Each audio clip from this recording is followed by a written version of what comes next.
జరిగింది. కాంగ్రెస్ పార్టీ తరఫున ఇటువంటి ఉద్యమాలు, ఇటువంటి నిరసనలు, ఇటువంటి రిలే నిరాహార దీక్షలు చేస్తూనే ఉంటామని తెలియజేస్తూ ఇప్పుడు మీద చెయ్యాలి లోకేష్ రాజీనామా వెంటనే, చెయ్యాలి లోకేష్ రాజీనామా వెంటనే, చెయ్యాలి లోకేష్ రాజీనామా వెంటనే.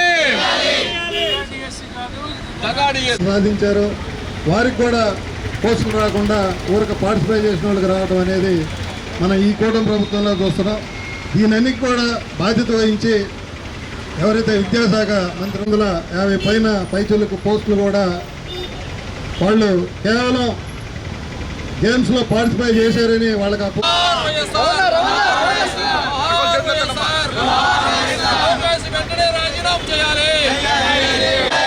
చెయ్యాలి చెయ్యాలి లోకేష్ రాజీనామా వెంటనే, చెయ్యాలి చెయ్యాలి లోకేష్ రాజీనామా వెంటనే. సిగ్గు సిగ్గు కూటమి ప్రభుత్వం.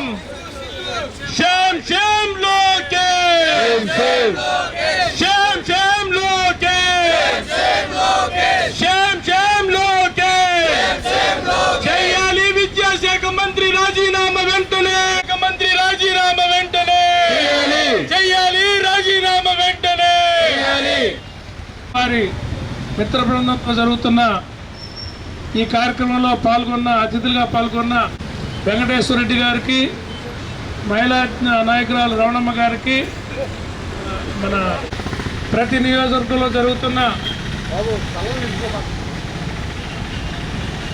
నిరాహార దీక్షలో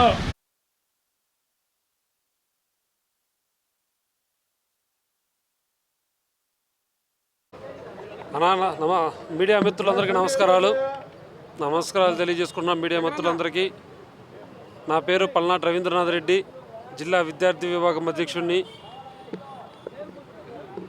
వైఎస్ జగన్మోహన్ రెడ్డి పిలుపు మేరకు 6వ తారీఖు నుంచి 9వ తారీఖు వరకు రిలే నిరాహార దీక్షలో భాగంగా ఈరోజు 6వ తారీఖు కావున విద్యార్థి విభాగం ఈరోజు రిలే నిరాహార దీక్ష విద్యార్థి నియోజకవర్గ అధ్యక్షుడు, టౌన్ విభాగం అధ్యక్షుడు వెంకు శ్రీకాంత్ వాళ్ళ ఆధ్వర్యంలో ఇవాళ రిలే నిరాహార దీక్ష చేయబడుతుంది. ఇక్కడ దీనికి చేస్తున్నప్పుడు రిలే నిరాహార దీక్ష డిఎస్సి మీద జరిగిన స్కామ్, ఫీజు రియంబర్స్మెంట్ ఉన్న బకాయిలు రిలీజ్ చేయాలని, సంవత్సరానికి 20 లక్షల ఉద్యోగాలు ఇస్తానని చెప్పి నారా లోకేష్ పాదయాత్ర చేసి ఊరూరున సభలు నిర్వహించి గుంపడ ప్రసంగాలు ఇచ్చి ఊరూరిని ప్రజలందరూ యువతనందరినీ ఆకట్టుకొని సంవత్సరానికి 20 లక్షల ఉద్యోగాలు అందిస్తామని చెప్పేసి నెట్ట నిలువున రాష్ట్ర ప్రజానికానందరినీ మోసం చేసి ఏ విధంగా చేశారో చూస్తున్నాం.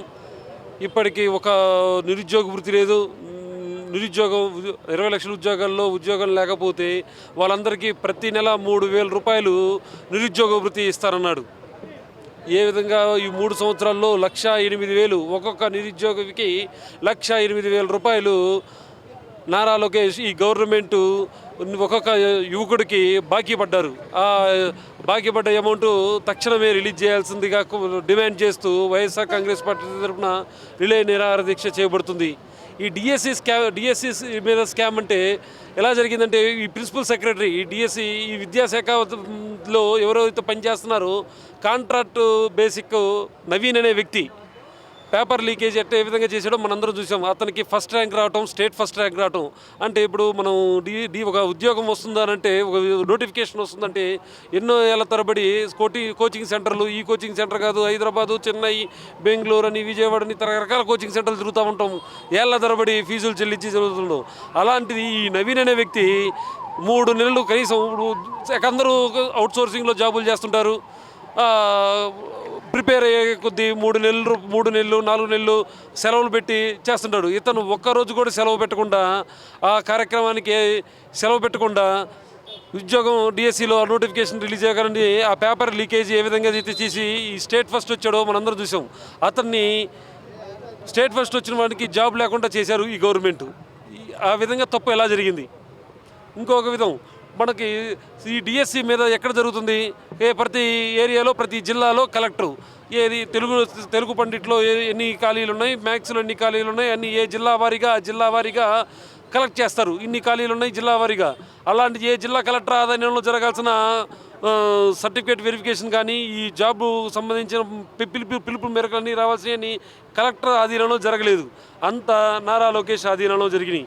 ఎక్కడ జరిగినాయి? సెక్రటరియట్లో, ఆయన ఆఫీస్లో మన మంత్రివర్గం నుంచి మెసేజ్లు, మనం పబ్లిక్ డొమైన్లో పెట్టాల్సిన ఈ మెరిట్ లిస్ట్ మొత్తం తీసేసి వాళ్ళకి మెసేజ్లు పంపించి ఈ విధంగా రమ్మని, ఆ విధంగా కూడా ఒక అమ్మాయికి, ఒక వ్యక్తికి మెసేజ్ పంపించారు, మీరు ఎలా రాండి అండి. ఎప్పుడు గతంలో ఎక్కడన్నా చూసామండి మనం? ఏ విధంగానని ఎక్కడన్నా కానీ మనం ఏమన్నా చూసామా? ఒక వ్యక్తికి ఫోన్ చేసి ఈరోజు మీ వెరిఫికేషన్, మీకు జాబ్ వచ్చిందండి, వెరిఫికేషన్కి రమ్మని పిలిపించి మీకు తర్వాత పొరపాటు అయ్యింది, ఆ అమ్మాయి ఇంట్లో ప్రేయర్ చేసుకొని చుట్టుపక్కల అందరికీ స్వీట్స్ అందరు పంచుకొని భోజనాలు పెట్టుకొని నాకు జాబ్ వచ్చిందని చెప్పుకొని కరెక్ట్గా 2-3 రోజుల తర్వాత అదే అధికారి ఫోన్ చేసి మీకు జాబ్ రాలేదు, మేము పొరపాటు అయ్యి ఫోన్ చేశాము అని చెప్పి ఎక్కడన్నా గతంలో ఎక్కడన్నా ఏ విధంగానైనా చూసామా? చూడలేదు. ఏ విధంగా అయితే చూసారా?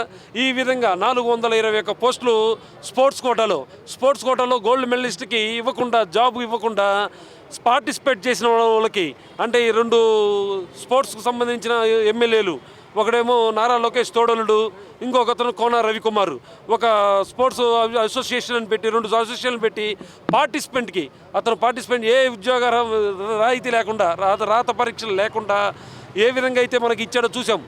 ఒక్కొక్క స్పోర్ట్స్ అసోసియేషన్లో 39 ఉద్యోగాలు ఏ విధంగా బేరం చేసి అమ్ముకున్నారో మనం విధంగా చూసాం. ఈ కాల్ రికార్డుతో సహా, ఒక కాల్ రికార్డు, ఒక గవర్నమెంట్ ఎంప్లాయీ గవర్నమెంట్ నెంబర్తో ఏ విధంగా ఫోన్ చేసి మనకి ఏ విధంగా అయితే ఫోన్ చేసి చూసామో మనం చూసాం. ఈ 15 లక్షలు, 20 లక్షలు, 30 లక్షలని చేశాడో చూసాం. ఈ విధంగా కాల్ రికార్డు, వాళ్ళ మీద కేసు ఒకటి చేశారు. ఏం కేసు బనాయించారు? Station bail case బనాయించారు.